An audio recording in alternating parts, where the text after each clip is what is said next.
How to fix Outlook email stuck in inbox. So if you're also facing this issue where the email is not sending and it is still stuck in the Outbox section, then what you can do is, first of all, is try to see if your internet connection is stable.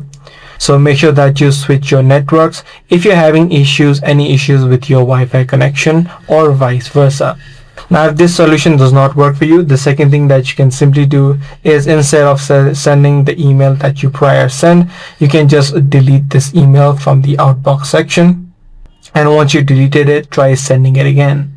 Also, make sure that you do not include any large attachments which may be causing this issue.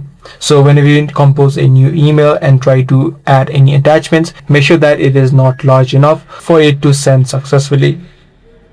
Now, if none of these steps are working out for you and if you're still having issues, then what you can then try out is try to restart Outlook, uninstall it, and then again re-download it. So just close out the Outlook from your device and make sure you uninstall it.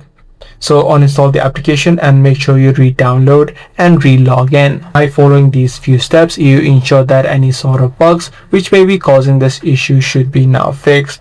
I do hope this guide video was helpful to you. If it was, be sure to subscribe, share, and also give this video a thumbs up.